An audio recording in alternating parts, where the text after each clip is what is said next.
月2回の定例バガバドギータクラスにようこそ。Thank you for taking your precious time. 大事な時間を割いていただいてありがとうございます。I see Keiko-san, aren't you supposed to be at work? ケイコさん、仕事は大丈夫？今日はお休みです。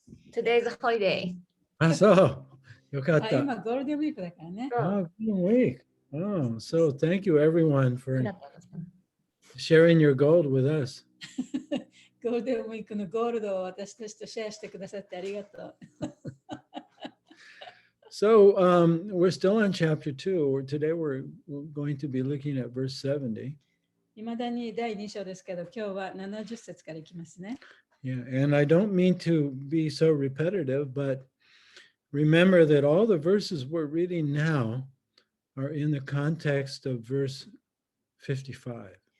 で、もう何回も言うようですけれども、今日の説も私たち今までずっと読んできた説っていうのは55節に関連した説なんですね。Yeah. And of course, this is the first chapter where Krishna begins to give his instructions to Arjuna. で、この章で初めてクリシュナはアルジュナに教えを施します。And his first instructions is to explain the eternality of the soul, the truth of the soul. で、最初の教えっていうのはその魂の真実、魂の永遠性ということを教えました。Yeah, from verse 11 until verse 30. それが11から30節までですね。So practically all of these verses are in that context. だからまあ、その in between those、その中にある説っていうのは、その魂の本質に関しての、説明が書かれています。And it's all in the context of human suffering. そしてその人間の苦しみということに関連してますね。Because Krishna begins his instructions by telling Arjuna that a learned person knows the difference between the material and the spiritual. で、クリシュナはアルジュナに本当に深く学んだ人というのは、物質と精神の違いをちゃんと知っている人だった。Yeah, he knows the spiritual is eternal, the self is eternal. で、その精神的なもの、すなわち本当の自分というものは永遠なものであり、And he knows the controller of both the spiritual and the material. そして精神的なもの、そして、物質的なものを支配するものであり、それを知っているものであると。Yeah. And so that learned person doesn't suffer. で、そのようなことをちゃんと学んだ人というのは苦しむことはない。He doesn't lament for the living or the dead. で、死んでしまった人のことを悔やんだり、あるいは生きている人のことを苦しんだりすることもない。That's Krishna's first instruction, so heavy. それがクリスチャンの最初のインストラクション、最初の教えでしたね。とても、重い言葉です。Yeah, wake up. 目覚めなさいと言ってるわけですね。Okay, so let's just look at verse 55 again. じゃあもう一回55節読んでみましょうかね。Where now in these verses, Krishna is explaining how to discover the truth of the self. で、これらの説の中では、どうやったらその本当の自分というものを見つかることができるかということをクリシュナが言っています。So that's called samadhi. それがサマディでしたね。Yeah, one who is beginning to perceive the truth of the self. で、本当の自分というものを知覚し始めた人ね、のことです。So he defines awakening. で、そこで目覚めというのはどういうことかということを定義づけているわけです。So how do we know if we're awakening or 自分 not? が一体目覚めているのかいないかというのはどうやったらわかるんでしょうか。And this is the verse that will tell us. そしてこの説が私たちにそれを教えてくれます。So he says, the Supreme Personality of Godhead said, O Partha, when a man gives up all varieties of desire for sense gratification, which arises from mental concoction, and when his mind thus purified finds satisfaction in the self alone, then he is said to be in pure transcendental そういう consciousness. サマディにある人、目覚めた人というのはこういう人だと。思考人格主心を語る。これは55節です。思考人格心を語る。プリターの子よ。心から生じる感覚の欲望をことごとく捨て去り、心を清めて自己のうちに満足するものを純粋な超越意識の人と呼ぶ。So he's saying that the things we want and the things we don't want, they first arise in our mind as some idea. で、自分が欲しいもの、自分が欲しくないものというのは、そのアイデアとして自分のマインドの中にまず出てくると。Right? Just think if you want an ice cream. 例えばね、今アイスクリームが欲しいとしますね。Maybe not. Maybe you don't like sweets, but I do. 甘いもの嫌いな人もいるかもしれないけど、私大好きですから。But there's an image that arises in the mind. でもそうすると、そのイメージがマインドの中に出てきますね。And then an urge in the body. そうすると、体の中から欲しいというその欲求が体で感じられます。So Krishna says, when you can observe this, で、クリシュナが言ってるのは、それを観察することができると、and at the same time realize that you're the observer, そして同時に自分がそれを観察している人なんだということが分かると、then that mental desire and urge in the body will arise and pass away. そうするとその頭の中に出てきたイメージ、そしてそれが体に反映された欲望となる。それは出てくるんですけれども、やがては消えていく。それを観察できると。But you're still here. でも自分はまだここにいる。And that recognition of yourself as the witness, the awareness, で、その自分はそういった感情の行き来を、あるいは欲望の行き来を見ているものだ、目撃しているものだとね、いうふうにことが分かれば、you'll experience satisfaction, 自分の中で満足を感じることができます。like inner satisfaction. それはその心の中の満足ですね。And peace. そして平和を感じることもできる。And that recognition of that part of yourself, that's the observer, that's samadhi. そしてその自分がそういったものを見ている人だということを認識できる、そのことがサマディというんですね。Or pure consciousness. あるいは純粋な意識とも呼びます。So that's the beginning of actually experiencing your true self. でそれこそが本当の自分を体験するまず最初のところなんですね。So all the verses we've read after this verse are describing how to awaken the self and what activities are favorable for that, what's not favorable. で、この節から続いていく節のところでは、じゃあその目覚めるためにはどういうことをしたらいいのか、どういうことをしてはいけないのかということが書かれています。And now we come to verse 70. そして70節になるわけですね。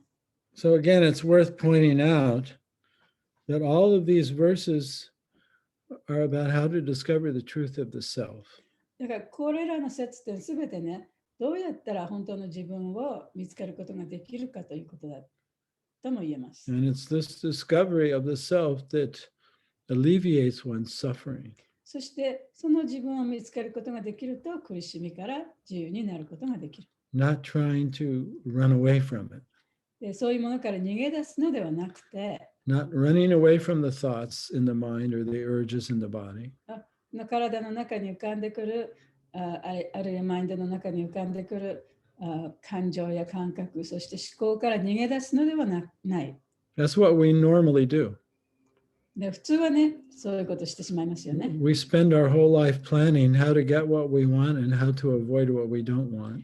で、一生かかってね、自分が欲しいものをいろいろこう計画して考えてみる。そして自分のところにやってきてほしくないものをいろいろ考えて、そのあ欲しくないものが来ないようにする。そういう計画を立てるのが大体そういうものでみんな一生費やしてしまいますね。And when uncomfortable emotions arise, we immediately think about, instead of facing it and observing it, we try and run away from it. で、その嫌な気持ちが出てくると、それに面と向かっていくんではなくて、そこから逃げ出そうとしてしまう。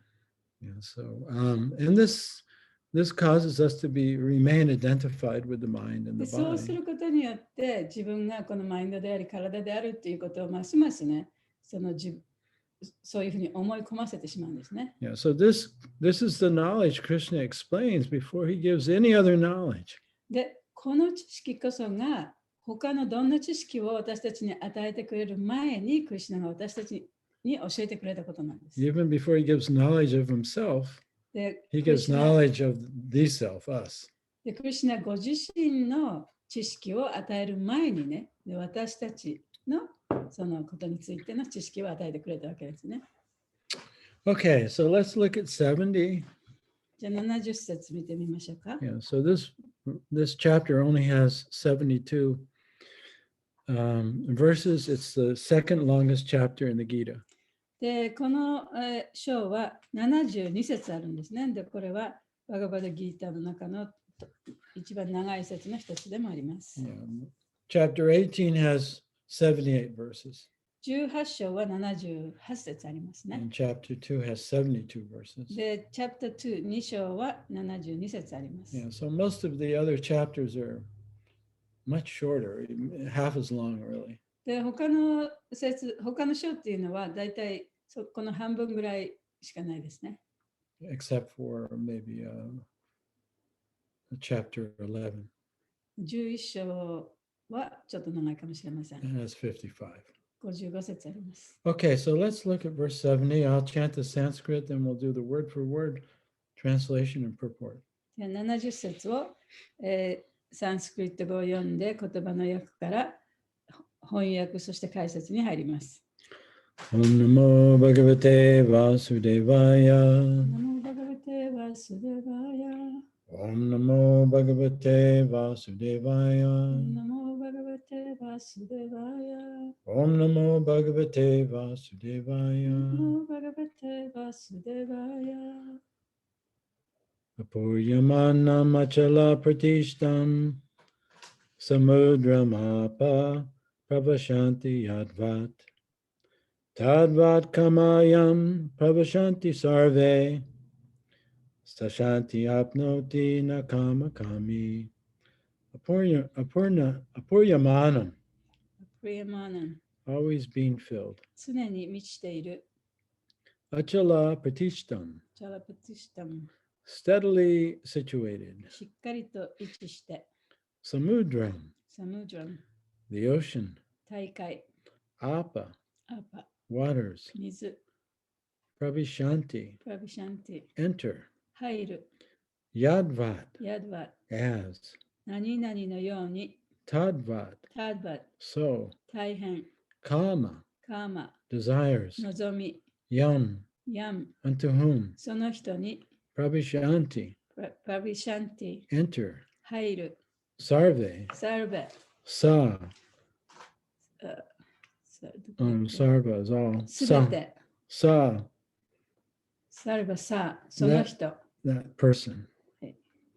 Shantim, シャンティン、 peace. 平和、 Apnoti, アプノティ、 achieves. 達成する、 Na, な、 not. 何々でない、 Kama, kami, カーマカーミ、 one who desires to fulfill desires. 欲望を満たしたいと望む人、カーマカーミ。 Sounds like a song. Translation and purport by His Divine Grace, A.C. Bhaktivedanta Swami Srila Prabhupada. A person who is not disturbed by the incessant flow of desires that enter like rivers into the ocean, which is ever being filled, but is always still, can alone achieve peace, and not the man who strives to satisfy such desires. シーラ・パワパダによる翻訳と解説です。流れ込む川の水にも泰然としている海のごとく、次々と湧き起こる欲望に心乱さずにいる者は平安に至る。だが欲望を満たそうとする者はそうではない。Report. Although the vast ocean is always filled with water, it is always, especially during the rainy season, being filled with much more water. 広大な海は絶えず水で満ちていて、ことに雨季となると流れ込む水の量はさらに増す。But the ocean remains the same, steady. It is not agitated, nor does it cross beyond the limit of its brink.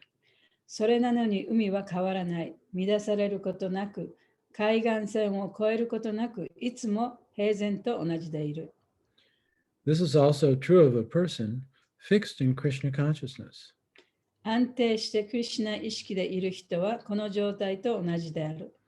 As long as one has the material body, the demands of the body for sense gratification will continue.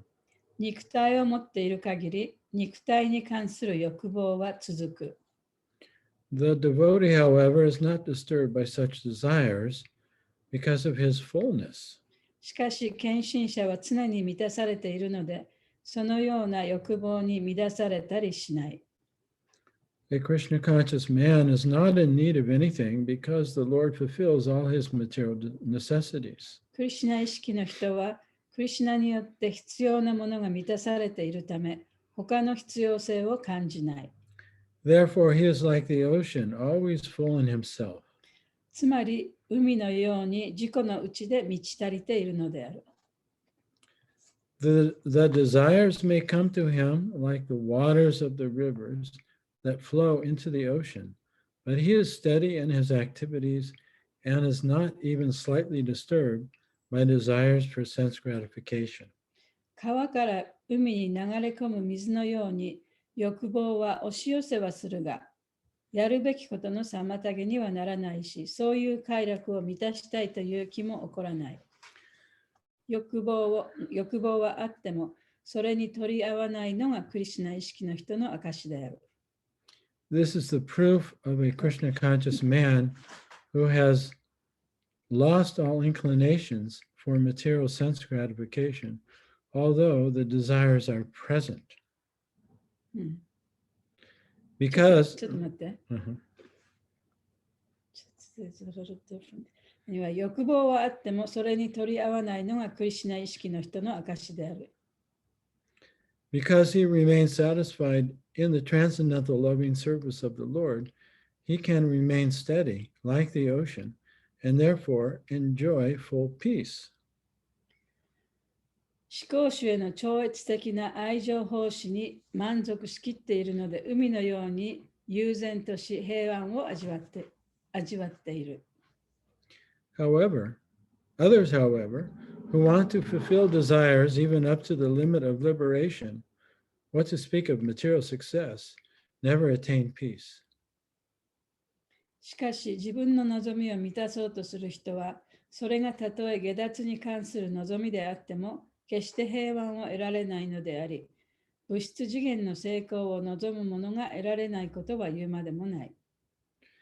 The fruitive workers, the salvationists, and also the yogis who are after mystic powers are all unhappy because of unfulfilled desires. また、成果を期待して働く人も、慈善活動をする人も、神秘力を追い求めるヨーギーも幸せとは言えない。なぜなら、望みが満たされていないからである。But the person in Krishna consciousness is happy in the service of the Lord, and he has no desires to be fulfilled. しかし、クリシュナ意識の人は思考主に伝えていて幸せであり、それ以外に満たしたい望みもない。In fact, he does not even desire liberation from the so-called material bondage. 物質的な束縛から解放されたいとさえ望まない。The devotees of Krishna have no material desires, and therefore they are in perfect peace. クリシュナの献身者は物質次元のものを望まないからこそ、いつも完璧な平安を味わっているのである。So we'll read the verse one more time. 節もう一回読みますね。A person who is not disturbed by the incessant flow of desires that enter like rivers into the ocean, which is ever being filled, but is always still, can alone achieve peace, and not the man who strives to satisfy such desires. Are you going to 流 read it? れ込む川の水にも泰然としている海のごとく、次々と湧き起こる欲望に心乱さずにいる者は平安に至る。だが欲望を満たそうとする者はそうではない。Oh, so this is such an important verse for us. これは私たちにとってとても大切な説です。Om Ganata Hurandisha, Gananjana Salakaya, Chaksur Militam Yena Tasmai Shri Virave Namah. Offer my respectful obeisances unto my spiritual master, A.C. Bhaktivedanta Swami Srila Prabhupada. 私は私のスピリチュアルマスター、A.C. バクティベダンタスワミシュリラ・プラバパートに尊敬の礼を捧げます。He opened my eyes with the torchlight of knowledge. 彼は私の目を知識という光で開けてくださいました。Even though I was born in the darkest of ignorance. で私は無知という最も暗い暗闇の中で生まれたにもかかわらず。So there was no way I can repay him. ですから私が彼に恩返しをできるはずもありません。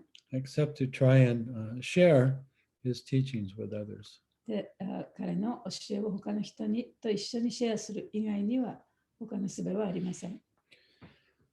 So, like I said, this is such an important verse because many spiritual practitioners, including myself, have a misunderstanding about spiritual practice and meditation.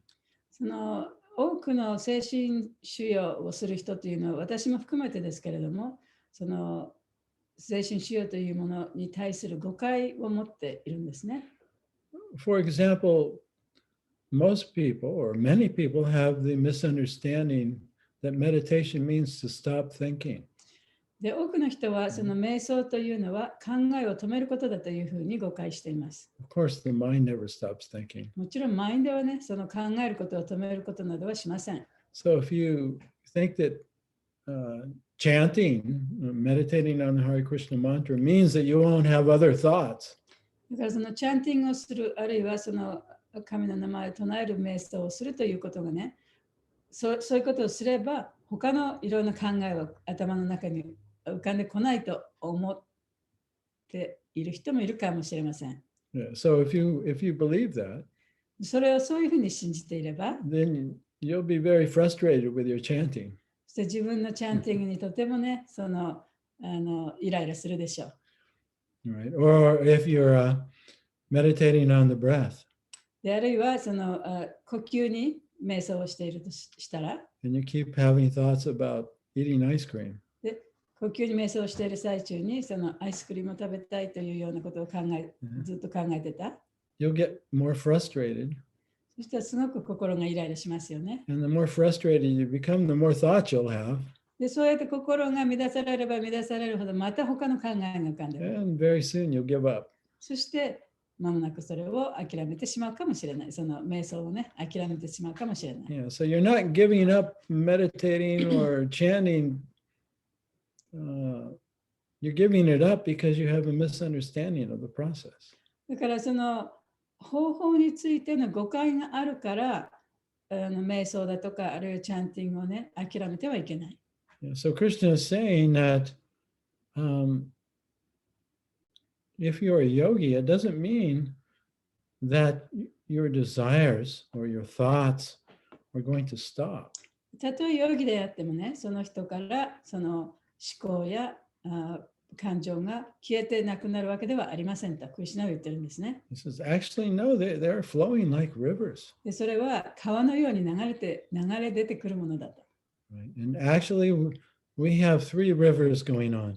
で私たちには実際その3つの川が流れ込んでいる。We have the river of thought. 思考という川、 We have the river of feelings, 感情という川、 wanting and not wanting, right? であれが欲しいとかあれが欲しくないとかいうね、そういう感情ですね。 And there's always this tightness when you want or you don't want. でだから何かが欲しい、あれは嫌だと思うときにはそのちょっとこう収縮するような感じがある。 Right? The opposite of peace. でそれはピースの逆ですね。 That's why Prabhupada was saying, even if you're desiring liberation, that is contradictory. You will never attain peace. たとえその解放を望んだとしても、それはかえってその逆になってしまう。絶対にそのピースをね、手に入れることはできない。 But there is that part of us that is already peaceful, that is already full. でも私たちの中にはそのもうすでにね、その平安さがある、ピースのある場所があるんだ。 That's compared to the ocean. でそこが大海と比較されるところですね。 So we have You we can have say a, three rivers. yeah, we have a river of thoughts. だから一つはその思考という川、 We have a river of feelings or wantings. で感情あるいは欲望の川、 These urges. その何かが欲しいというかね、そういう欲求のね、 I like it, I don't like it. これが好き、これが嫌いというような、 And then we have a river of sensations, そして感覚という川、 of thoughts, of sounds, of feelings, of touch. What? We have a river the- of sensations.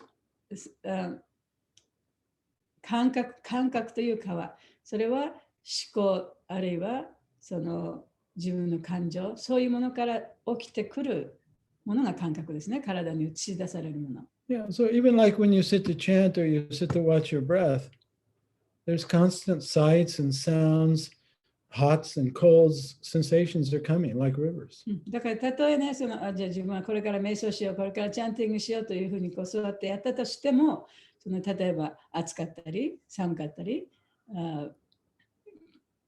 そういう感覚、体に感じるさまざまな感覚というものが常にそこに自分に映し出されてくるんですね。Yeah. So meditation and awakening is not about stopping your thoughts. だから瞑想とか目覚めというのはその思考を止めることではありません。 It's not about stopping your emotions and feelings. で自分の感情を止めることでもありません。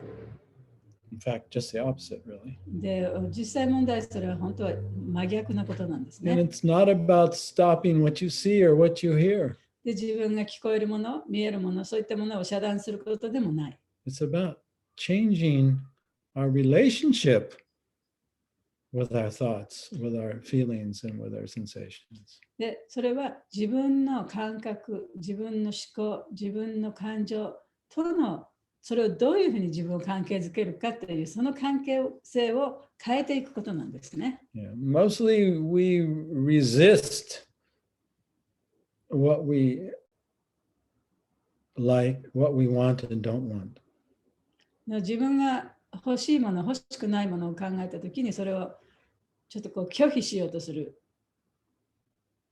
のが普通です。 Right? We resist our thoughts. 自分が考えが浮かんできてそれを拒否してしまう。 We resist our feelings. 感覚いろんなものが聞こえてきたりしたときにそれを拒否してしまう。 Right? Just like when you're angry. で例えばその怒りの感情が出てきたら、 We've been taught not to be angry. 怒ってはいけないよっていうふうにずっとこう言われてきてるわけですから。 So you're taught you're a good girl if you sit down and shut up.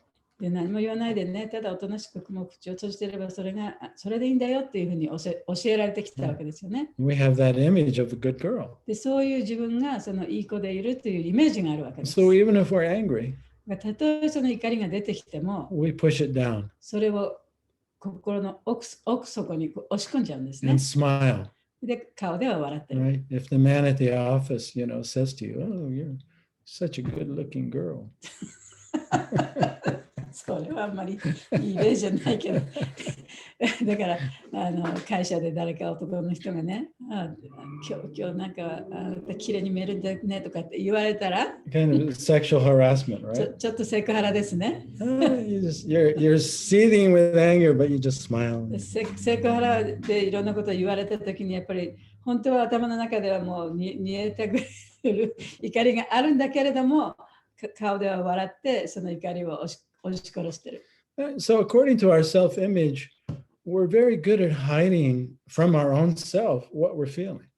だからその自分のセルフイメージに応じて自分が本当にその感じていることをね、いかにして隠すかっていうことがとても上手になってきてるんですね。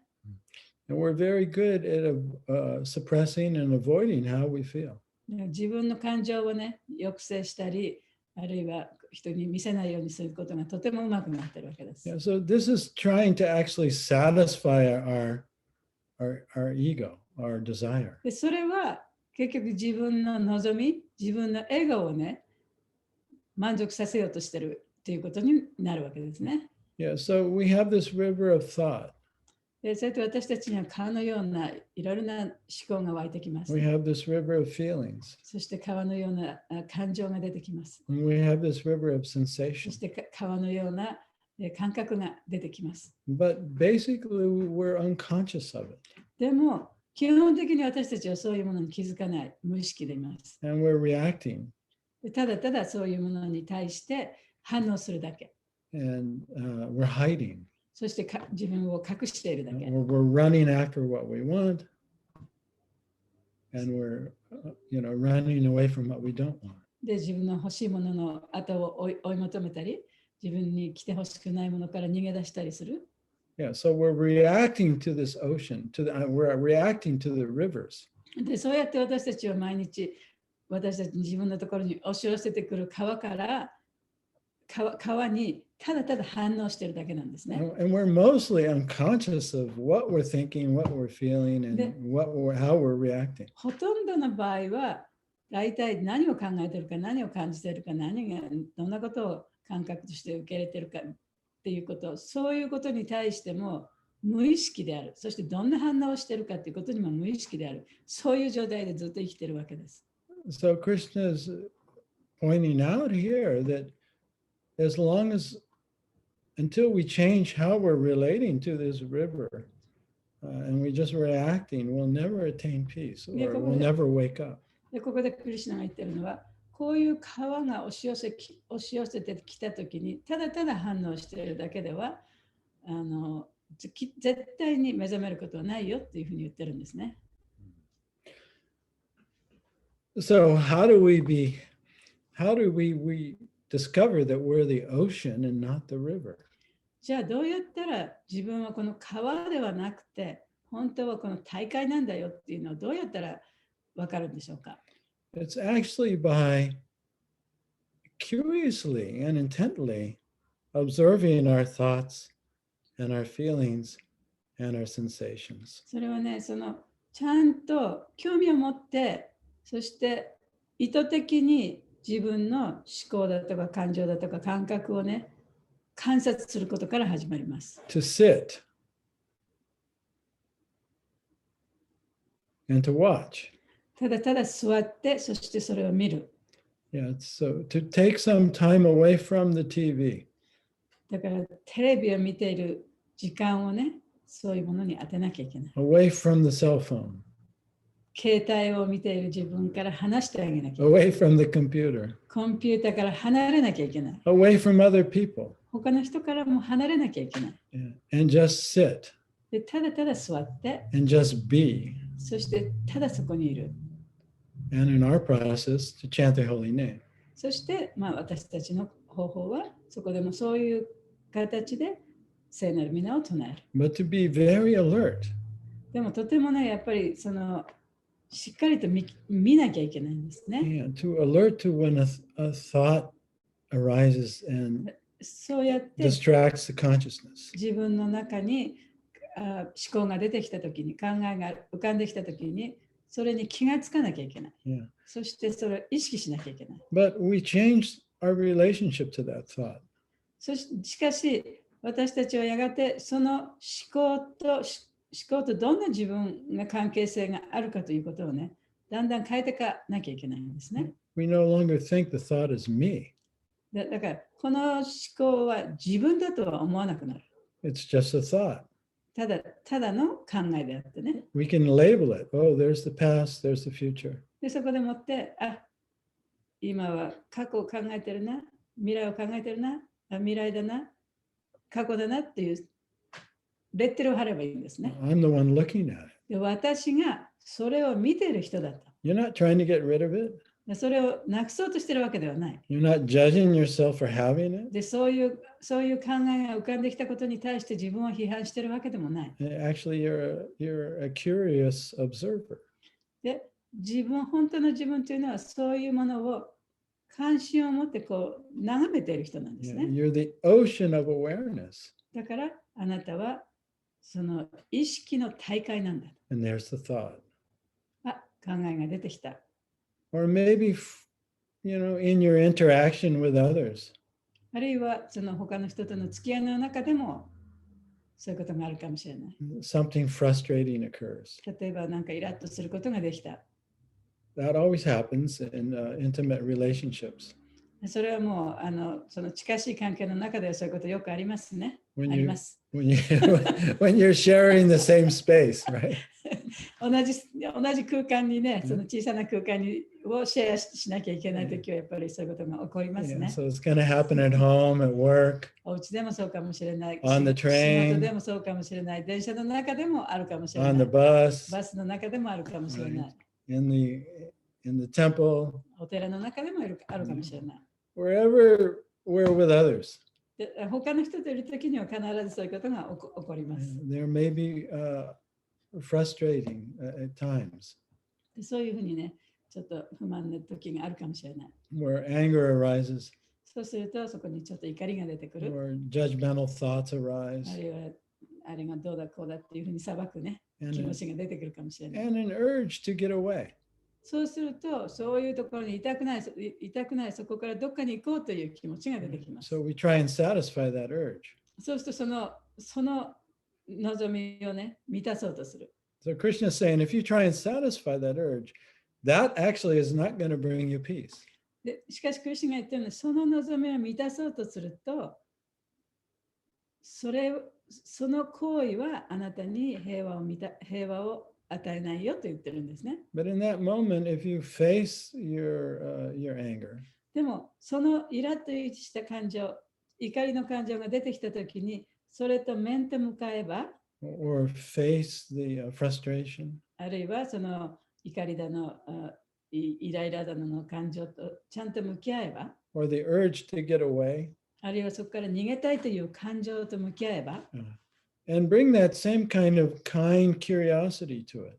そしてそこにその優しいね、その関心を持った状態でそういうものと向き合うことによって、 Because awareness itself is that.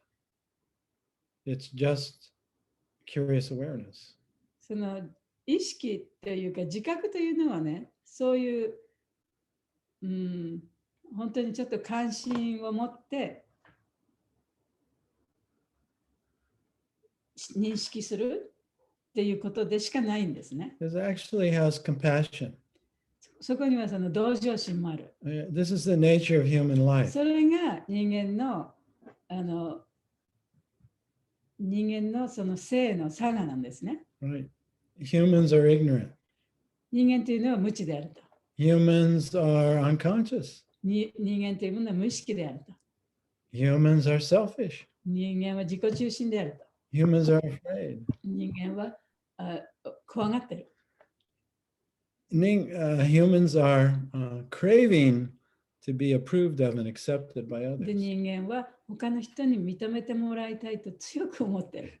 These motivations are always there. でそういう動機っていうのはもう常にあるんですね。 Yeah, so if we can first accept that I feel angry, だから最初にまず自分はここで怒ってるっていうことにちゃんとそれを自分で受け入れることができれば、 oh, I want to get away.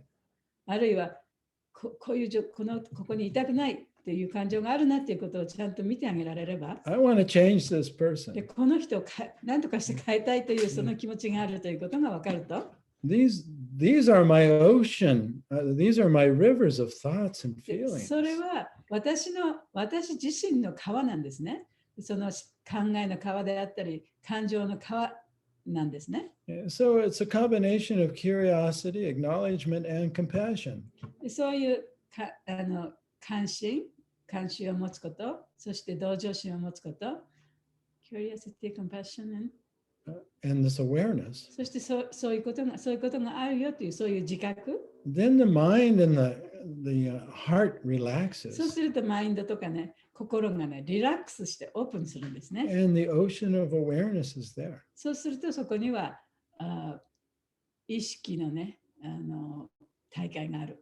That part of you that's always present. あなたのその部分っていうのは常にそこにある。That can hold these flowing rivers. で、そこではそうやって流れ込んでくるさまざまな川をね、そこでちゃんと持ってあげることができるね。Yeah. So actually, meditation is about facing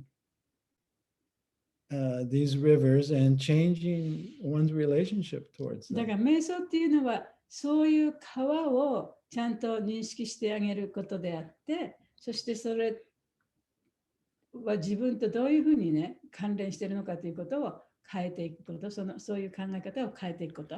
Yeah. So this is a mistake that many spiritual practitioners make. だから精神修養者の中で多くの人がする間違いっていうのはそこにあるんですね。Because all of us, mostly, we all come to spiritual life with the same motivation. We want to end our suffering and be happy. でみんなね、この精神的な道に入った最初の理由っていうのはやっぱり自分の苦しみから逃れたいという気持ちでこういう精神的な道に入った人が大部分だと思います。And we think all that I have to do is believe this teaching. でも自分がやらなきゃいけないことはただただこれを信じればいいんだというふうに思ってしまった。All I have to do is chant. でただただチャンティングをすればいいんだと。Chant and believe. でチャンティングして信じれば救われると。Then my consciousness will become purified. そしたら自分の意識がおのずからね、浄化されるんじゃないか。And all my suffering will disappear. で、私の苦しみはなくなるんだと。And that's called the spiritual bypass. それは、精神的バイパスバイパス近道。Or in Buddhism, it's called spiritual materialism. 仏教ではそれはね、精神的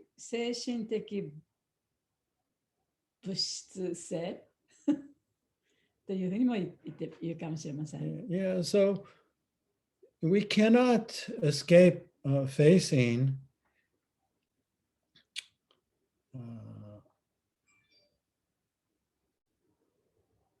the dirt, that we've wrapped ourselves in. でその自分をね、取り囲んでしまったそういうドロドロしたものをね、そういうものから逃れることはできないんですね。無視することはできない。Yeah, we have to see our conditioning.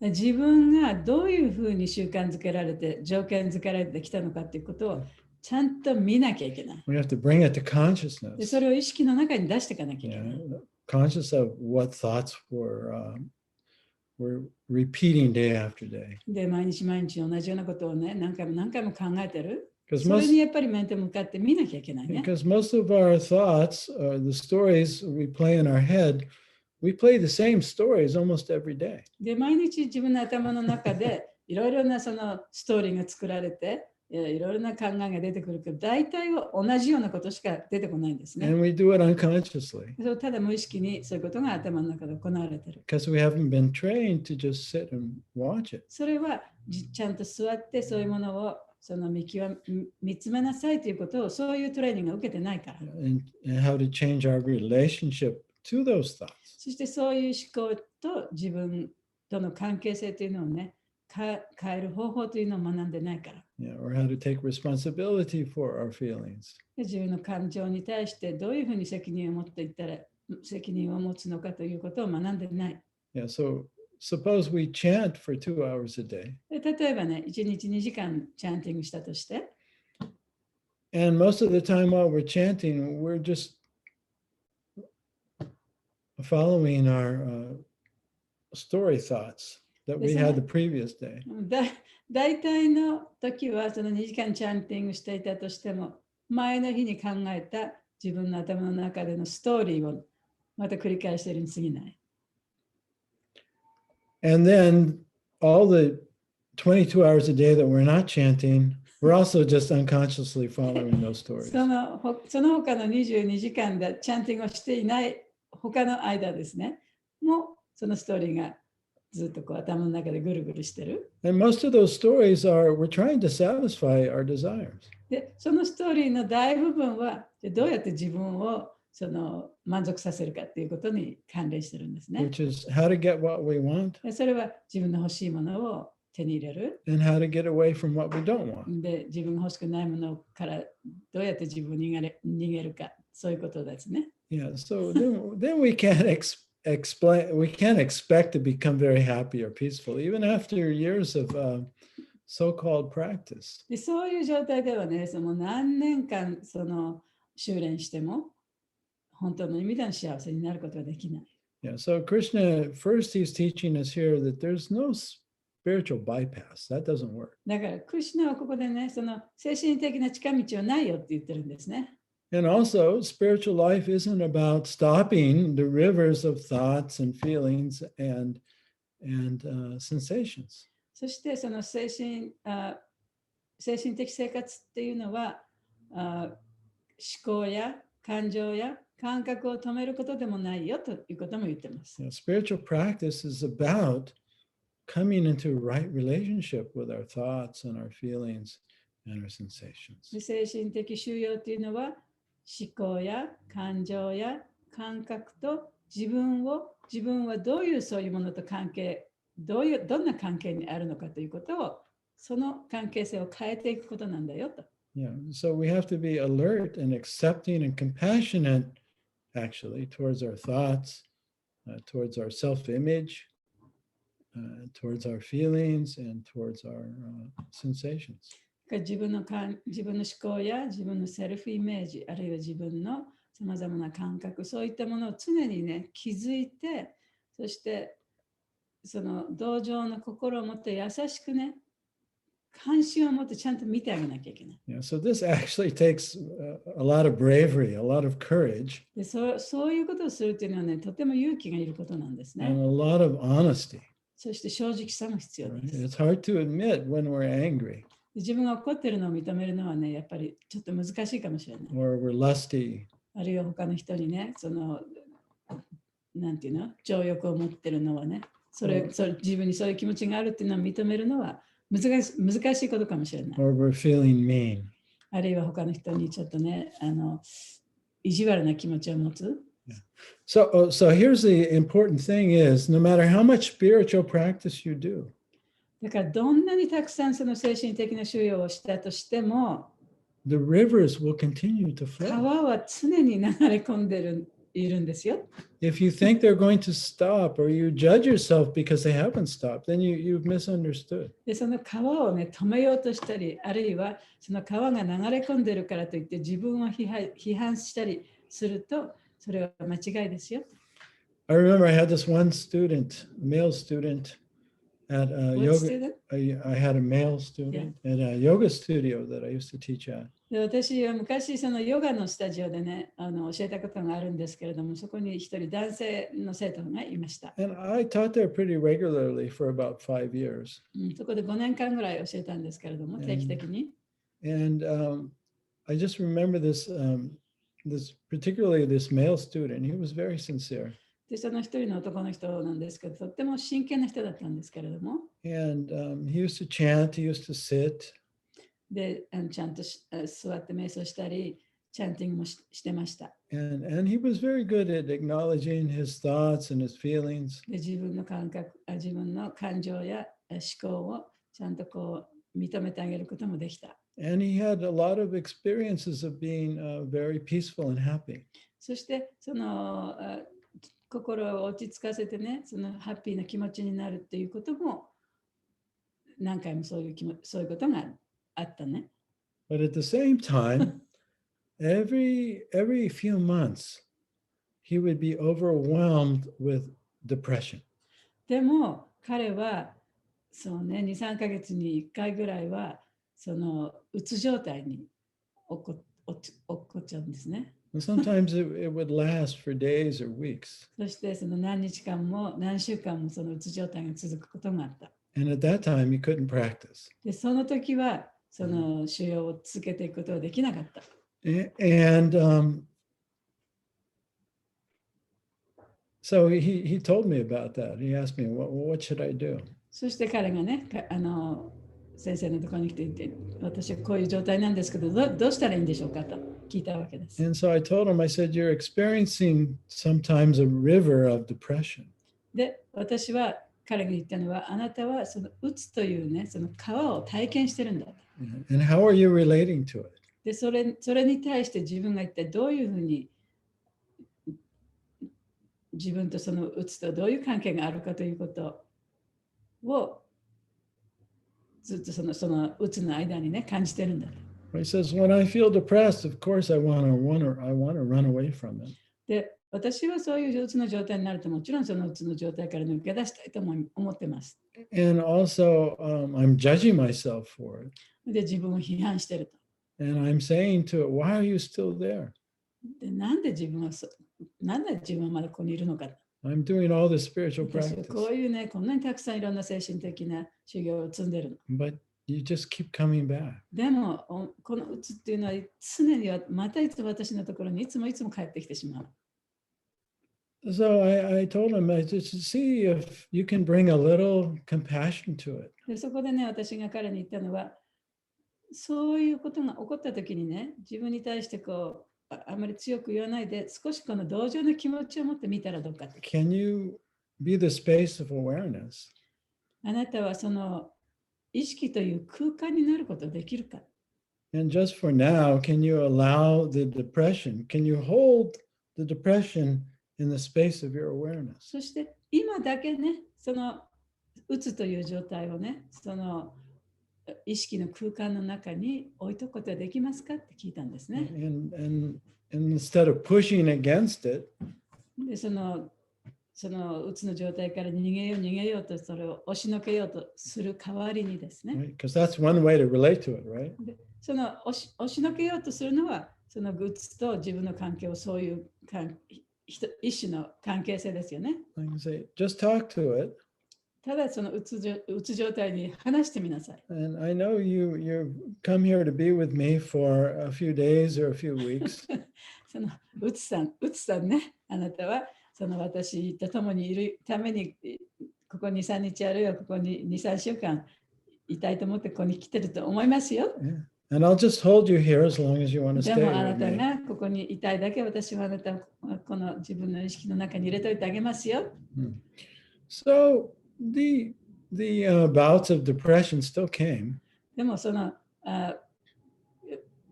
うつのね、そのうつがやっぱり何回かやっぱりまだ来てたんですね。But they didn't stay as long. でも前ほど長く続かなかった。And they weren't as filled with so much suffering. そしてそれほど前ほどね、その苦しくもなかった。And in this way, he was able to maintain the awareness that he's the awareness. で、そうやって彼は自分はその意識だっていうことをね、ずっとそういう自覚を持ち続けることができたわけですね。So this is ultimately what we're aiming for. で、そういうことを私たちは目的としているわけです。Yeah, we're not trying to stop the rivers of thought, feeling, and sensation, で、思考や感情、感覚の川を止めようとしているわけではない。but change our relationship to them so that we realize we're the ocean of awareness. しかし、それらとの関係をね、変えようとしているだけであって。So what we've learned from today's verse is that first, spiritual practice doesn't mean that your thoughts and your feelings and your sensations are going to stop or even change. で、今日の説から学んだことは、思考、感情、感覚というその川はとどまるところは知らないと。そしてそれらを変えることでもない。精神的修養っていうのはそれらを変えることでもないし、止めることでもない。And so the urge to follow them and try and satisfy them will not bring happiness or peace. そしてそういうものの欲望を追い求めるということは、自分にとって、幸せでもないし、あるいは満足心ももたらさない。And real happiness or real peace will only come when we learn to compassionately accept our thoughts and our feelings and realize that we're the awareness that they flow into.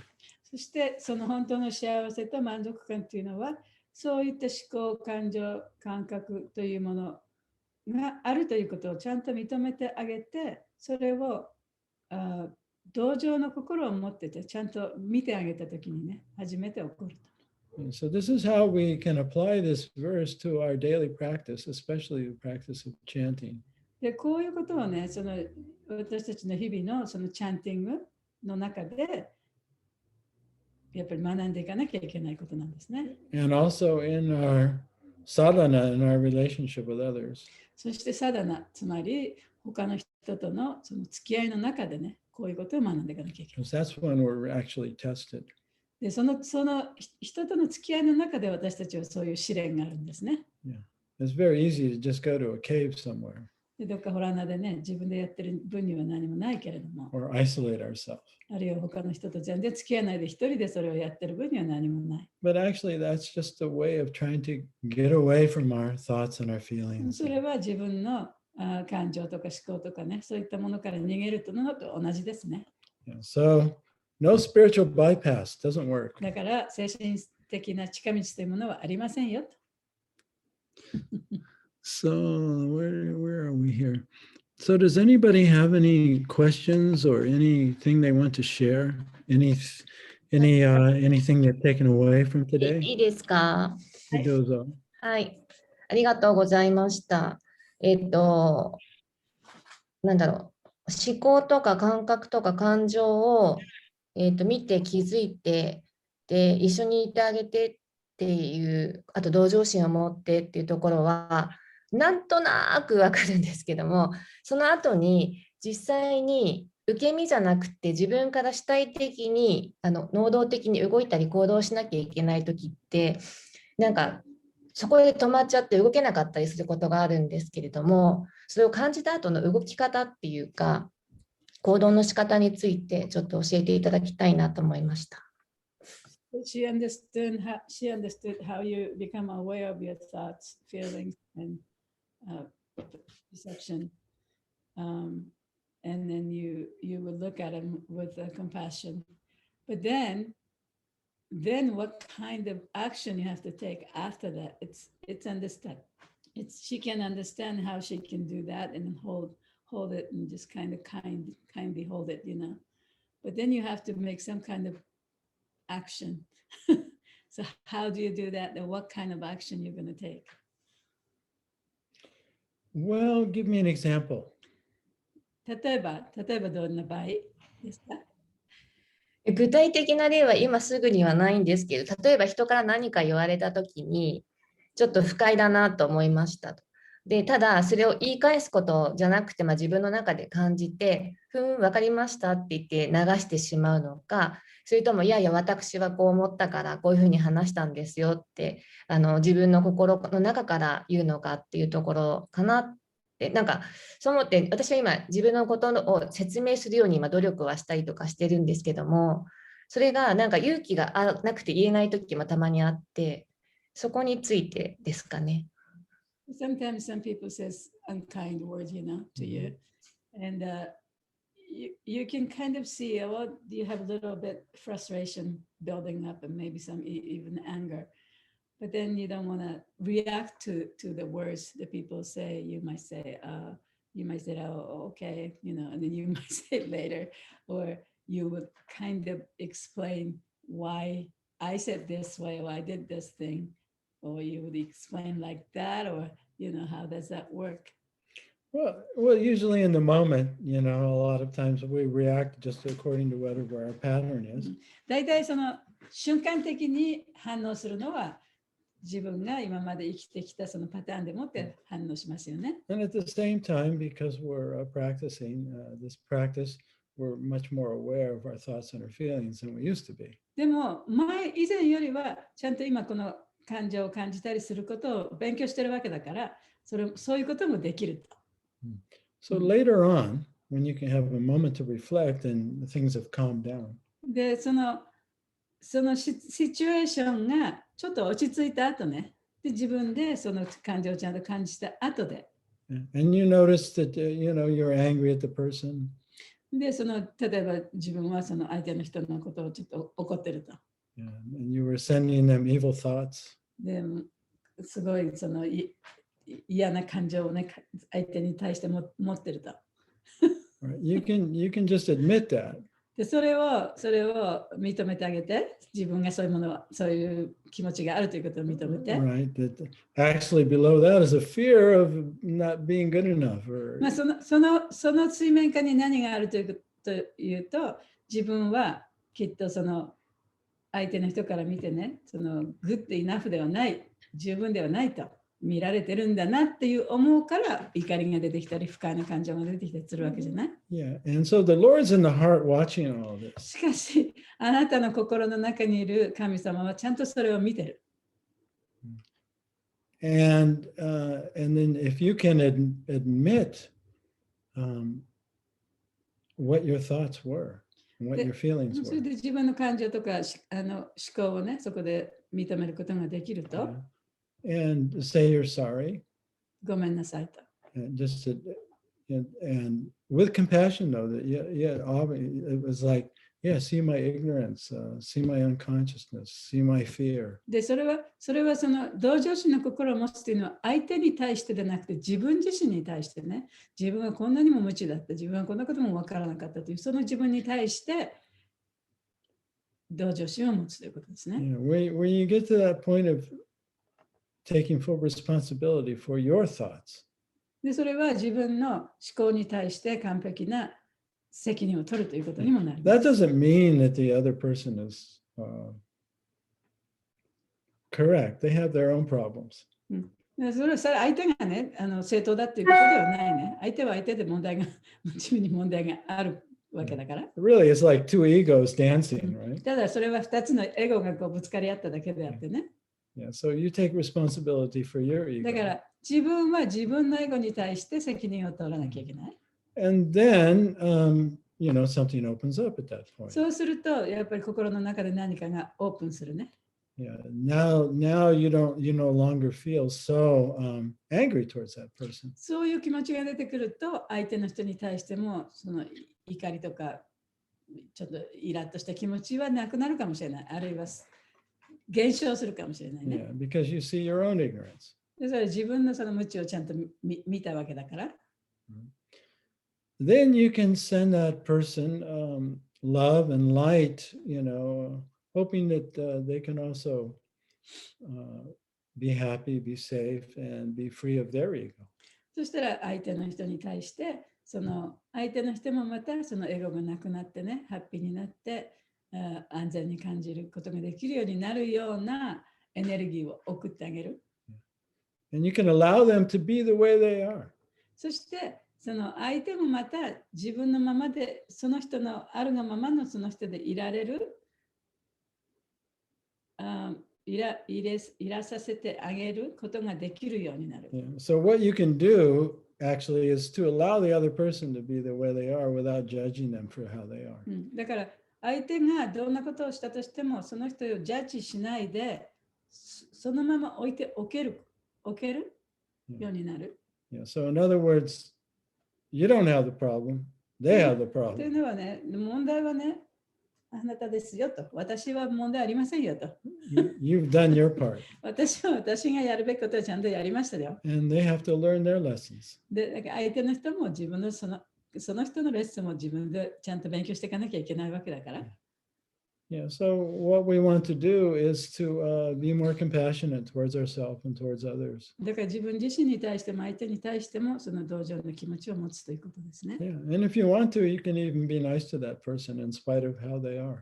それで相手がそういう嫌な人であっても、あなたからはその嫌なことをやらなくても、ちゃんとね、いい関係で、こっちからはそういう、なんていうの、向こうの人に対する敵対心みたいな気持ちがなく付き合っていくことができる。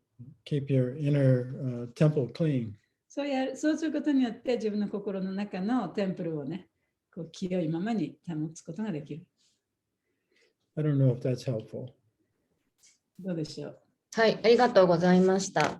多分、境界線が曖昧な人とそういうことが起こりやすいかなっていうふうに今話を伺ってて思いました。So the things that people who doesn't have the limit on their own, that it's things like this happen oftentimes. Right, yeah. Yeah. Yeah, we have to have good boundaries. そう、自分もね、やっぱり境界線なきゃいけないしね。Which also means, that if a person is constantly criticizing you or saying, sometimes people are just complainers, or you can just decide not to be with that person, or you can tell the person, you bring me down, I don't want to be around you. そんなことは言えない。日本人は絶対に言えない。今彼が言ったのはね、いつも文句ばっかり言ってる人とかいるじゃないですか。で、話せばいつ話しても悪いことしか言わない。そういう人とは距離を置いてもいいんじゃないですか。あるいはね、面と向かってね、あなたいつも私のことをね、なんかこう、私の気持ちを暗くするからね、もう話すのやめますって言えばいいじゃないかって言ってくる。日本人は言えないって私は言いました。先週でも僕それまさにあったんですけど、言いました。言いました。やる人もいます。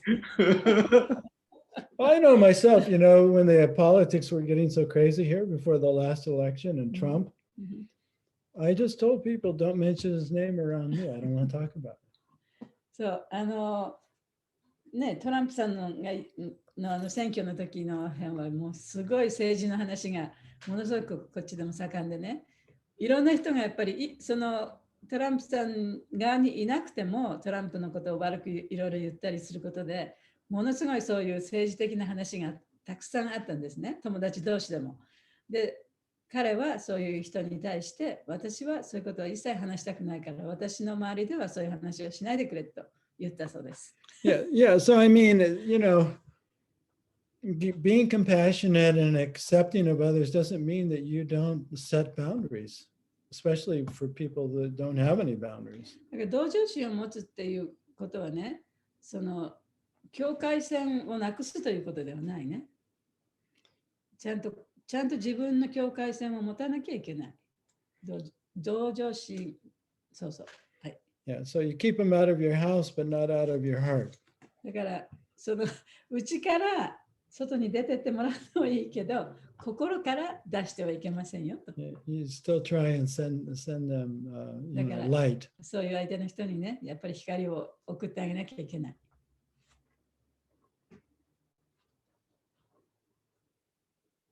はい、ありがとうございました。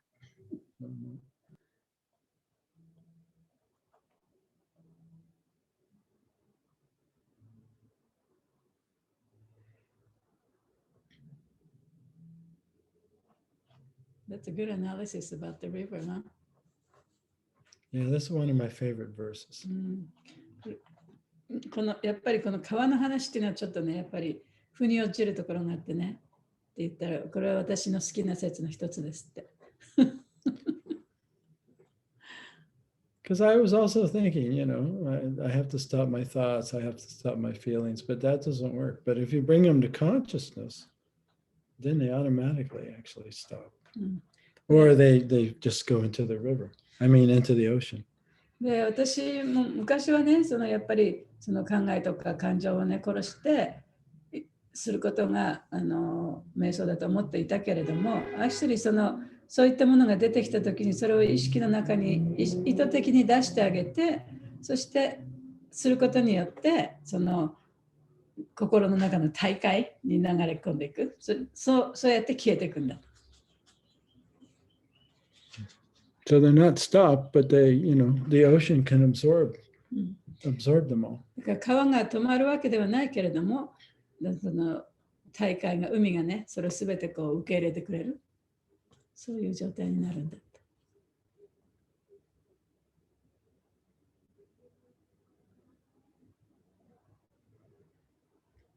面白いですね。Yeah, just the opposite of what our mind thinks or our ego thinks.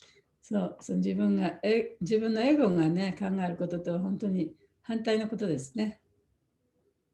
エゴはそれを何とかして止めようとする、何とかしてそこから逃れようとするけれども、そうではない。受け入れることでなくなる。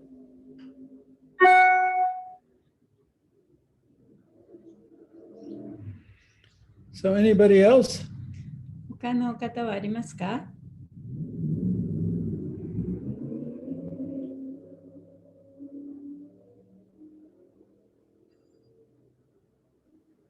ありがとうございました。ありがとうございます。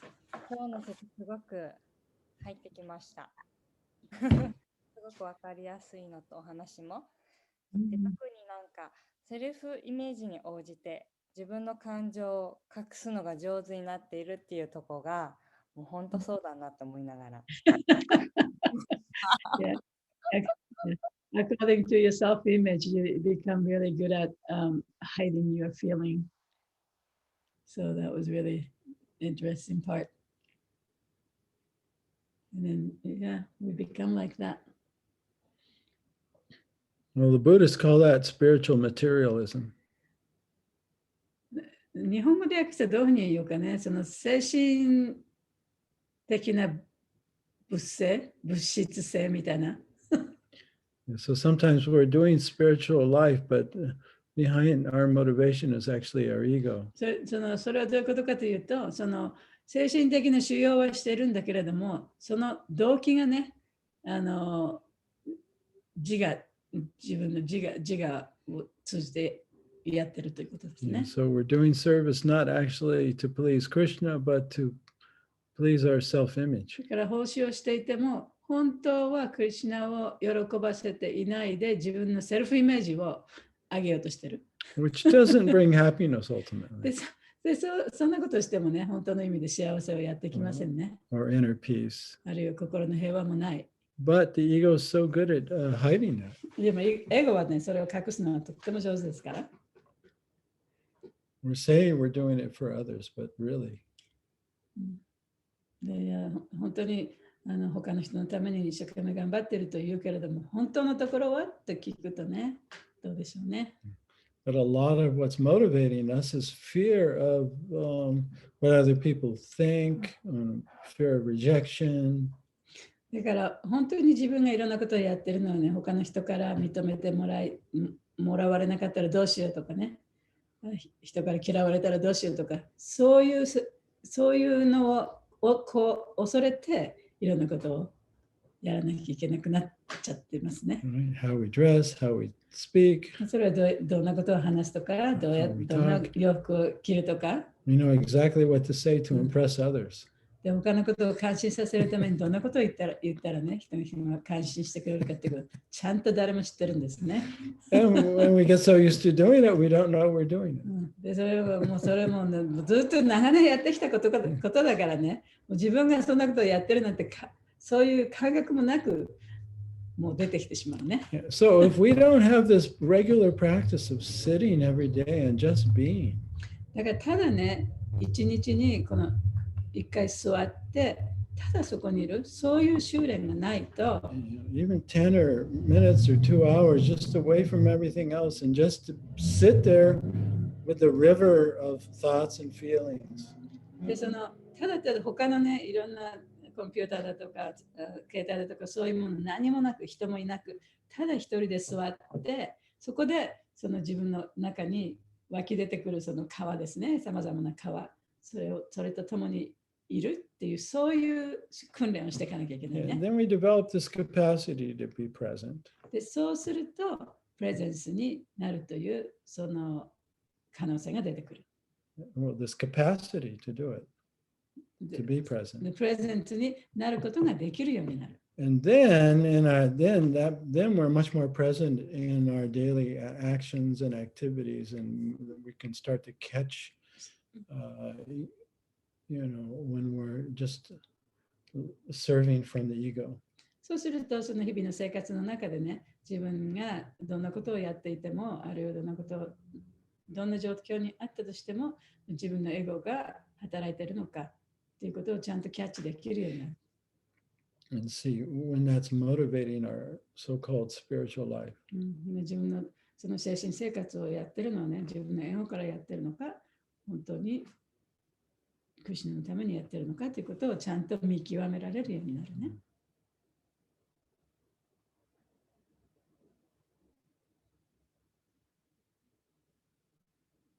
でも大体はね、when you do like, let's say when you do service, sometimes you feel uncomfortable, even though you're doing things, then you know that's not right.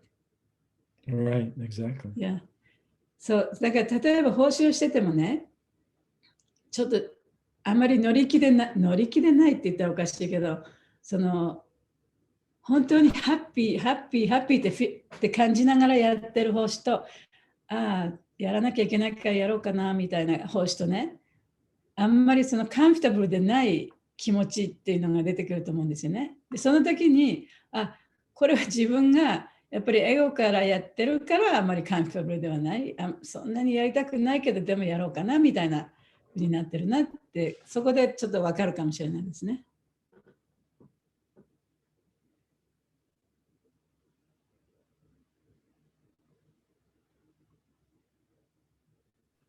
ありがとうございます。Arigato. So, shall we finish for today? そうですね。じゃあ今日は終わりにしましょうかね。チャットでコメントいただいてます。千尋さんからありがとうございました。イライラしてそれを責めていたばかりなので、なんだか救われた気分です。よかった。Yeah, she was all frustrated, but from this talk, and then she was actually telling herself that's not good. She was judging herself, but from this class, it's understandable that we shouldn't do that. Yeah, very good. So, the key is to keep noticing that, but not expect it to stop. だから大切なのはね、その川を止めるということではなくてね、それに気づくということですね。With compassion, you confess to Krishna, oh, there's judging again. そしてそういう優しい気持ちで見つめてあげて、クリシュナに、こんな気持ちが出てきましたと。Right, that's, part of my human ignorance. これは私の人間の差がなんだと。人間の無知さなんだと。Right, my childhood conditioning. 私の子供時代からのね、その条件付けられた考え方なんだと。We're like little sponges. 私たちはそのスポンジのようなもんだと。Whatever our parents' programs are, we just absorb them. で、その両親がね、持ってるそのプログラムっていうのは私たち子供の頃にもスポンジのようにこう受け継いちゃうんですね。So we just bring it to attention like Chihiro did, and then confess it to Krishna with compassion. だから千尋ちゃんが言ったみたいにね、それをやっぱりその意識の上に出してあげて、そしてそれをクリシュナに告白すればいいわけです。自分ダメだってそういうものがたくさん出てますとね。Yeah, so the river won't stop flowing, but your relationship with it will change. だから川は止まらないけれども、川との関係性が変わってくるんだ。And you'll become the ocean. You'll see you're the ocean. そして自分がその大きな大海になることができる。The rivers the conditioning is always going to be there. そういうその習慣性というかね、川というのは常に流れているものです。Okay, so thank you for sharing that. ありがとうございます。So our next class will be the 18th, right?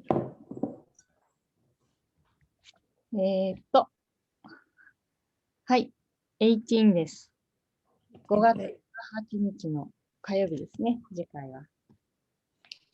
じゃあ17日。アメリカはYeah, America's the day before. Okay.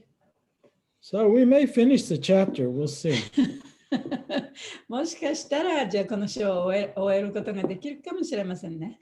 But we're in no rush. We're taking little bites and chewing で and もまあね、急い digesting. でやる必要もないし、少しずつ勉強して、それ消化していった方がね、いいと思いますので。